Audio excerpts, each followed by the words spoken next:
Rated M. For murder! Team Beardman versus Far Cry 3. The Rumble in the Jungle! Welcome to another episode of Here Comes the New Challenger.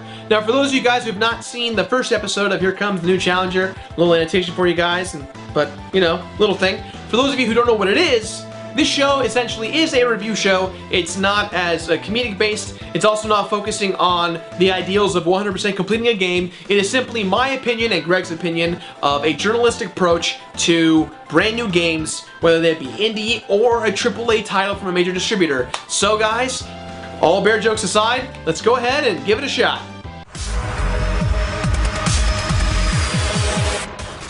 Now last time on Here Comes New Challenger, we featured an indie game, but this time we have a brand new title from a major distributor. This game has been hailed as the Skyrim of guns, brought to you by the same guys who gave us Assassin's Creed.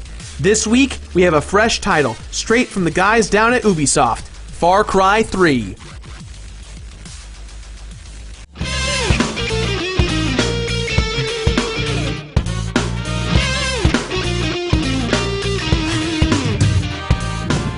My first impression of Far Cry 3 is that it looks and feels just like every other FPS on the market, mixed with elements of the Uncharted series. Prior to Far Cry 3, we've had two previous installments in the Far Cry series, Far Cry and Far Cry 2. The first Far Cry features a somewhat unique story pitting the main character against mutated wildlife and mercenaries, both of which are exposed to drugs that stem from something labeled as Project Far Cry. Our protagonist must save his employer as well as uncover the mysteries of the island. A pretty cool concept overall. Far Cry 2 has little to no connection with the first, with a completely different set of characters in a different place altogether. The protagonist is a hired assassin with his crosshairs set on an infamous arms dealer on the African plains. Considering the lack of connection between these two titles, I have no idea what to expect from the story in Far Cry 3. The only thing I can tell that ties these three games together is the title and their environments.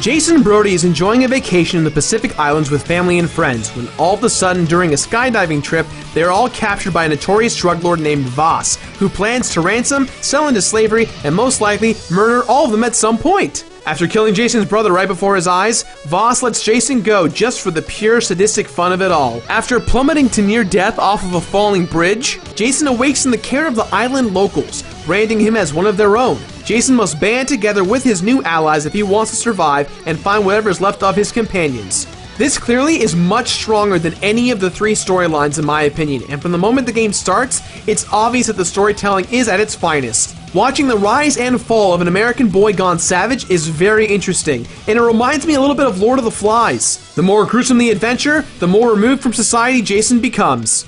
Graphically, Far Cry 3 is pretty impressive, but at times it can get choppy. This usually happens in the fields or hill portions of the terrain. Also, the frame rate seems to drop significantly during the cutscenes. Now, this may be because we're playing on the PS3 version. I would assume that the PC version is able to smooth out these issues. However, this shouldn't knock the overall enjoyment of the game. Not only are the controls very solid and comfortable, but the voice acting and the characters are well fleshed out. The fact that the whole world is preloaded makes the gameplay that much more immersive. Not having to deal with loading screens in between missions keeps this game moving at a smooth and constant pace.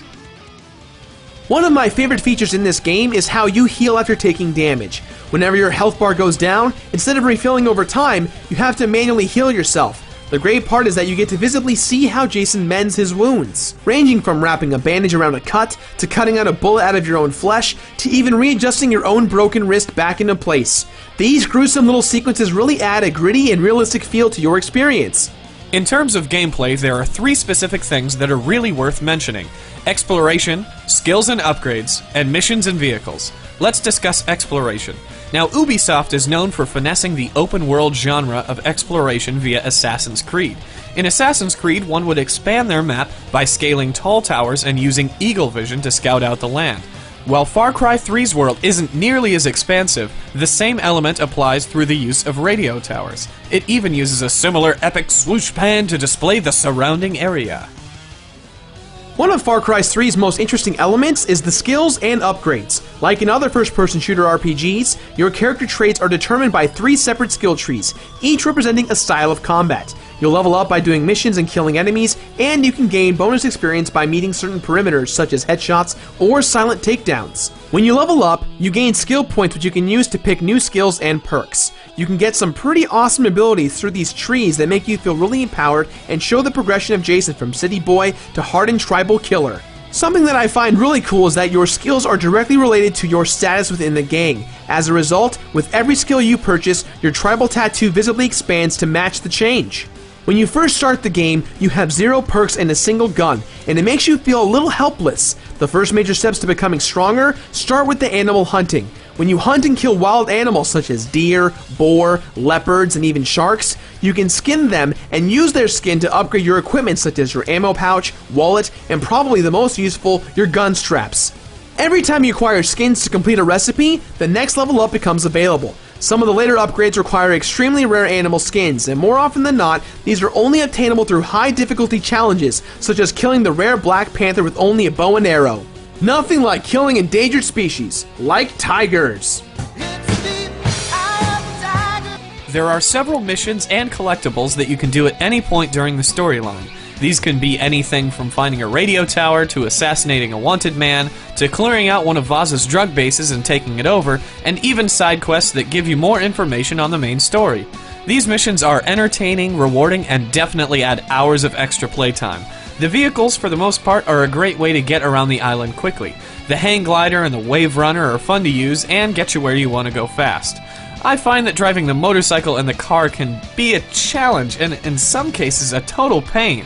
The upside is that they both handle like real-life vehicles. Unfortunately, the downside is that they both handle like real-life vehicles. You drive in a first-person perspective, so the depth perception is a bit difficult to get used to. Aside from this, the slightest overturn can send you into a tree or rolling off a cliff.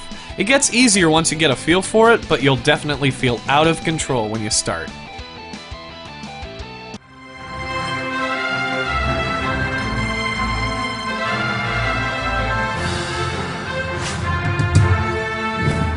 Far Cry 3 is actually quite refreshing.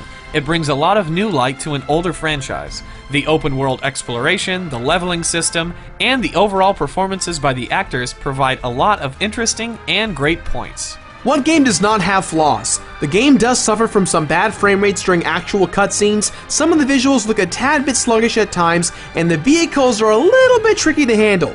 But with all these little nitpicky flaws, Far Cry 3 is one game that this holiday season I definitely recommend. With that in mind, this game gets our rating of Buy It!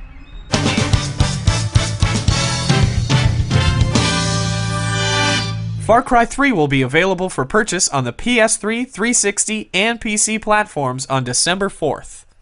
That's it for today, guys. If you liked our video review of Far Cry 3, go ahead and let us know in the comments below. Like, favorite, subscribe, Face, Twit, Tamblegram, all that social networking stuff. And as always, guys, I'll see you next week for a brand new episode of The Completionist. Now, if you excuse me, I'm going shark hunting. Sharks!